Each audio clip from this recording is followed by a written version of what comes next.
Alrighty, got a lot of moving pieces going on with this build. Not filming everything necessarily. Trying our best to keep it moving along. Alright, let's get a little paint going here. It's way more than I need.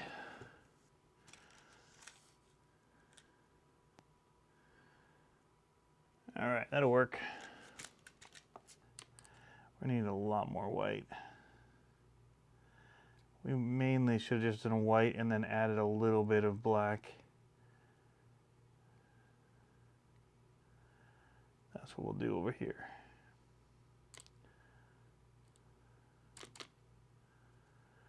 All right, let's try that. Just gonna grab a little bit of this black and mix it in. That's more what I was looking for. Even more white. Really light color. Just fake this.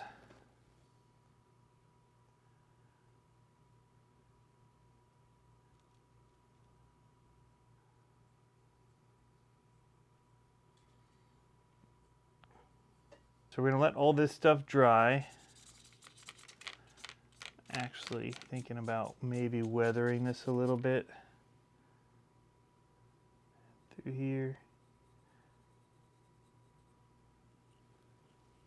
Just a little black.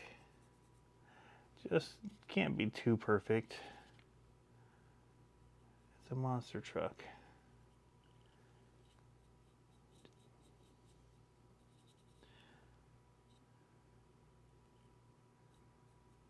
Need to dirty it up just the littlest bit. Alrighty guys, we are now working on the shocks. I just went in test fitted this right side of the vehicle, passenger side. I've got the dual shocks mounted there. Lots of articulation up front. I've got it nice in parallel now. I had to do a little bit of working with it to find out exactly where everything mounts. But I had took the really long bolt and I put a nut right here, like a wheel nut, to space the sway bar off. And then I just put it on each side here. I took that same nut and actually used it as a spacer. Actually, this is a smaller nut. This is the same one that screws on. So it's threaded on there, just like these end ones. And that gives just the right amount of spacing to get those shocks lined up real nice. So I don't know which size or weight of spring I want to use at this point. We're just going to do it with the softest until we get all of them on and see how the weight bears on it. I definitely feel like the rear ones, I almost dropped this whole thing of screws.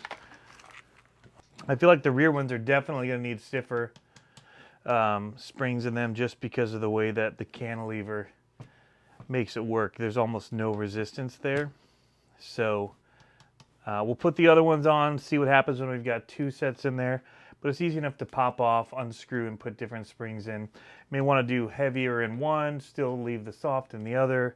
Maybe do one empty just for looks. Who knows? We'll see as we get going how that's going to work. I do have the motor and everything out. Got it all painted up to go in there. So that's ready. And we'll then do the drive shafts, and we should be very close to being done. I've got most of my wires run now. It's a real rat's nest at the moment, but I'm going to have to take it all apart anyway in order to feed it through this the top that I have for like the fuel cell area. It's going to have to feed in through here, and it's going to be interesting. It's going to be tight and frustrating, and a lot of things is what it's going to be. So at this point, I'm going to do these other shocks, get that ready so that it'll support itself.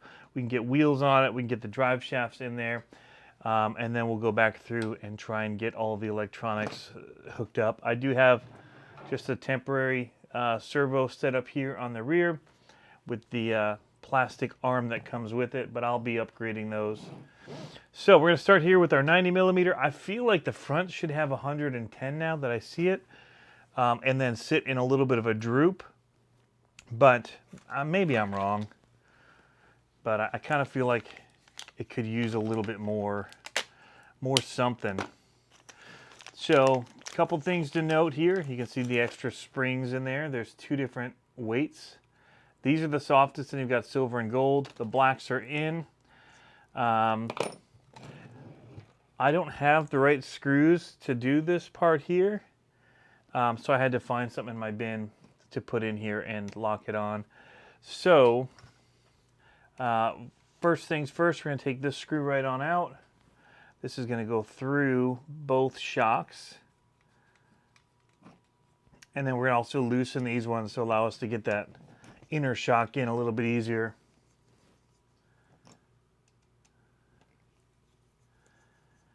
There we go. Gives us a little bit of room. Now we're just literally going to go through the shock here, line up the other one. And this is why it's easy enough to take off in a moment if I want to change the springs, which again, I think I'll want to. But I only have to undo the top, pull it out, because they just unscrew at the top there. All right.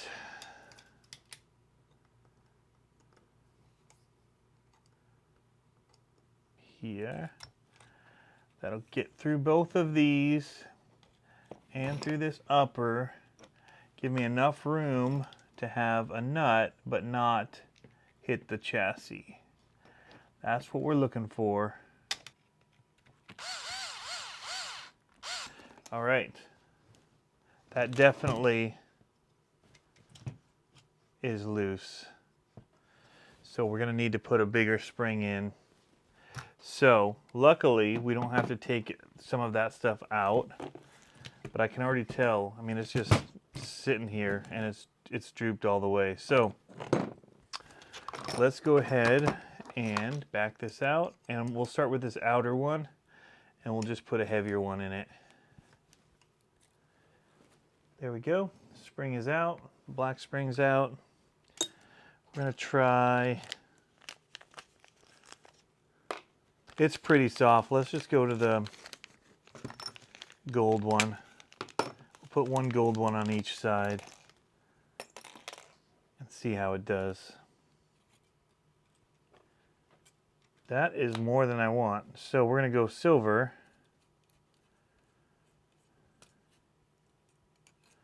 Because that was really stiff.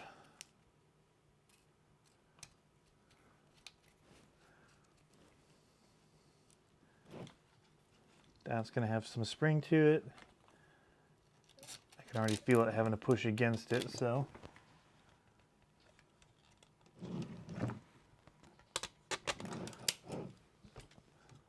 Yeah, that's lifting it some.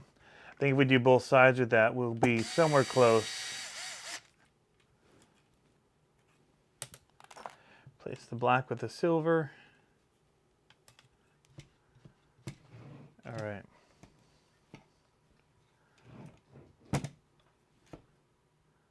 Not getting much pushback up here in the front. Had these longer screws in this bag here. Really, really long ones.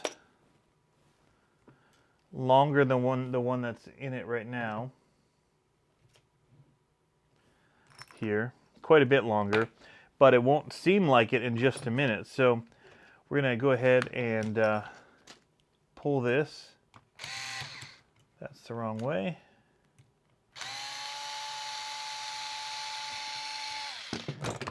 Like that. What I'm going to do is I'm going to take a larger nut that I have here. It's too big for this, but it slides right over it.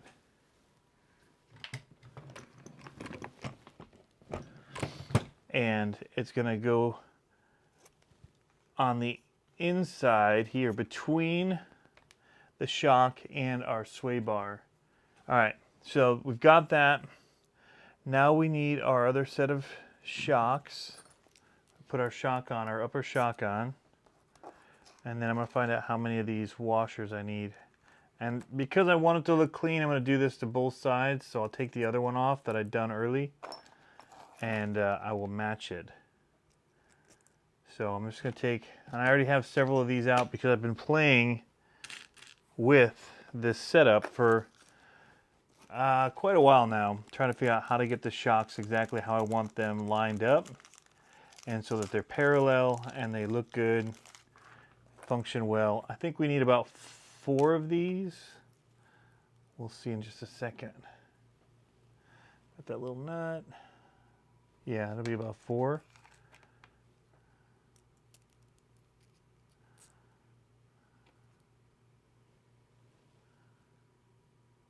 Nope, 5 of them. Go with lucky number 5. It's going to space this off just a little bit so it'll line up with this lower one. All right.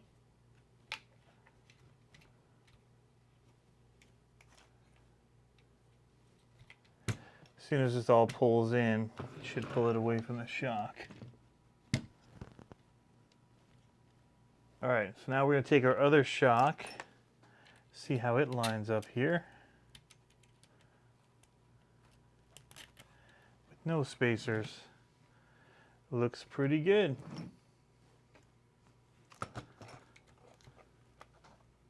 This setup all had to be moved back. I'm on the front ones here. I need to be on the rear holes. So once I move this, what I'm going to do is I'm going to put a little bit of thread lock in here. So as I thread it in, it'll be good. All right, so right there, that's where we want this. There's a line of holes, and we want this back one, and that brings that separation that we need there. Let's see.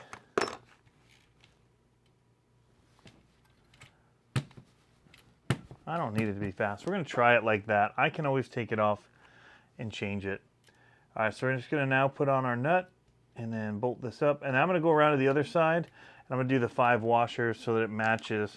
And I'm using the 2.5 millimeter hardware that is on this side so everything matches. Now we'll go ahead and put the motor back in. It should be nice and dry.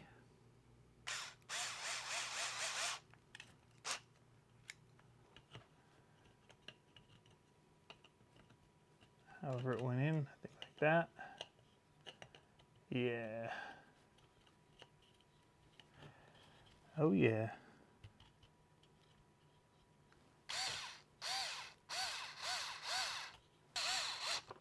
Oh, there's a whole black side I didn't get too.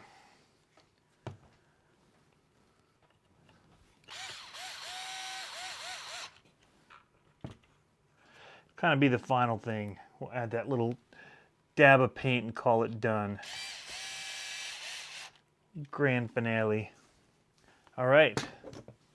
Now these are gonna I'm gonna put them back on here because they look awesome, but they're kind of temporary because I'm gonna get a 3D printed piece that looks a little more scaled to what Bigfoot would have used.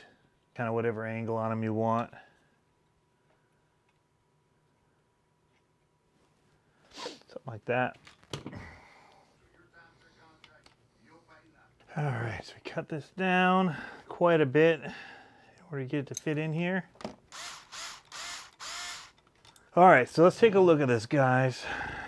All right, so I bought this kit, the 5458X, and I bought myself some extra drive shafts, just like this.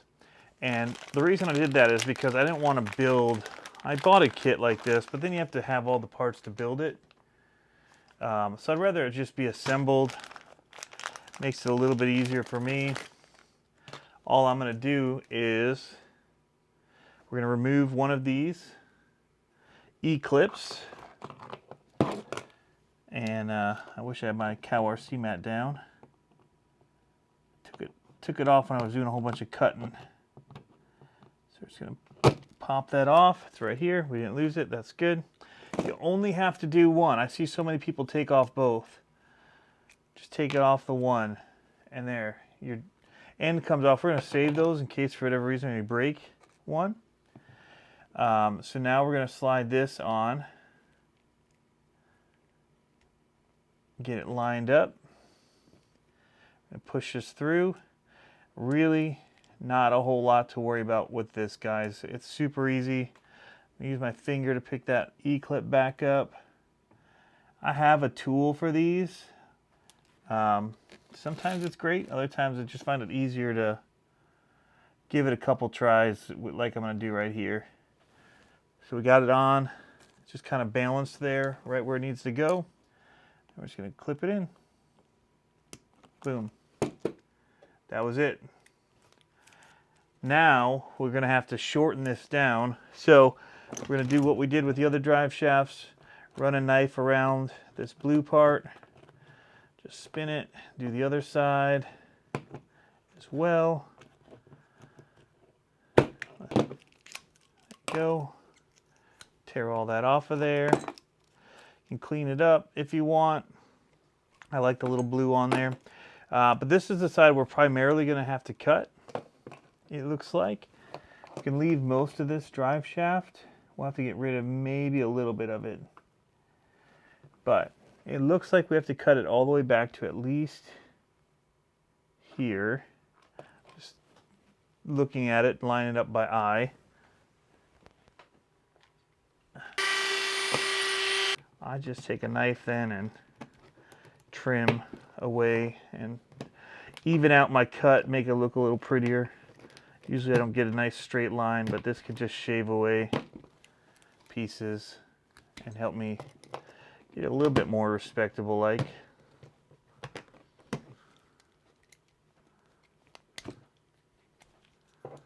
Alright, call that good for now. I'm going to slide this on, see how we look. That looks good. So I'm going to go ahead and I did this already, and I'm going to do it while it's apart because this one is really hard to get on here, and that time it made me look stupid and foolish. That was very easy. Now you want to make sure that you have them lined up so your holes are in the same spot.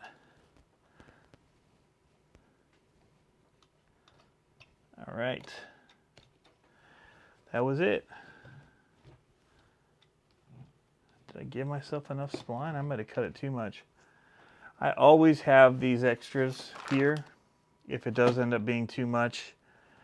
I got a little trim happy there and cut off an extra 1/4 of an inch, which I shouldn't have done.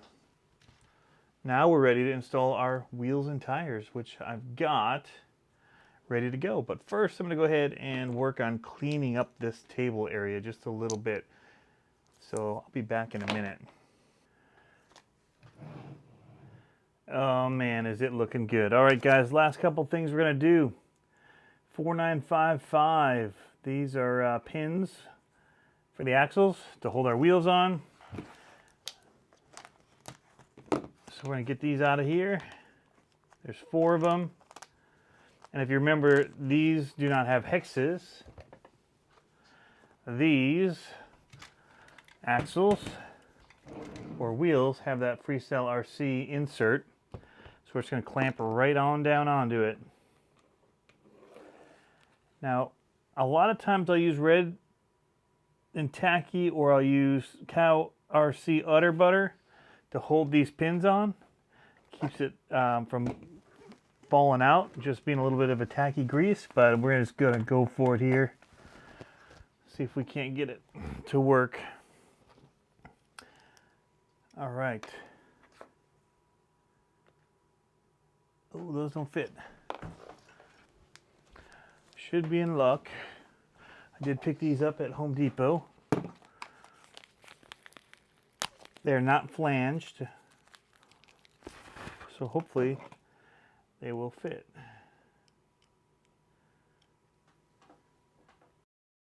All right, so the last thing we have to do here is the servos and get those all mounted up, and then we'll get them working. I don't have any servo horns except for the plastic ones that come with the Reese Raw right now. So, kind of out of luck there. we're gonna have to use it, and then we'll try to change it out when we get there, see what I can find, what people have available. But yeah, it's kind of a bummer. It is what it is. We'll get it worked out though. All right, so let's go ahead and I'm gonna power it on, make sure the servos are centered. I've got to bind to my receiver and everything first before we can move on, and then we should be good to go. We're gonna cheat. So now we're gonna do our rear steer. It's gonna be our aux 1, and we want to turn these way down. So I'm gonna push it one way. Ooh, it's really cranking.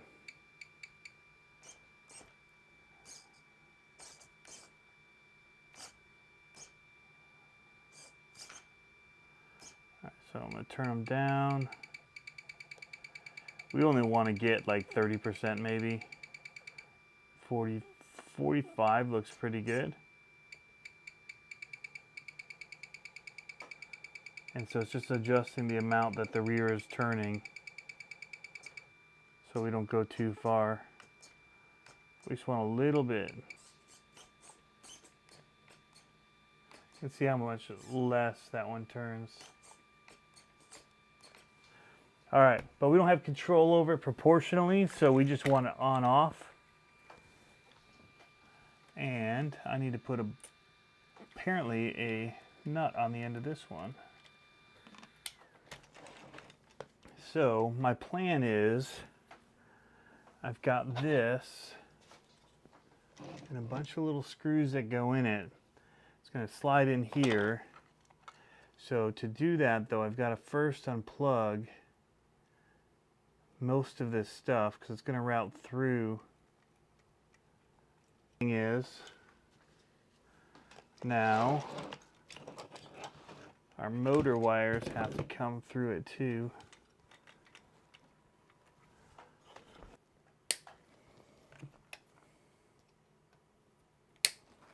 All right, that is the build.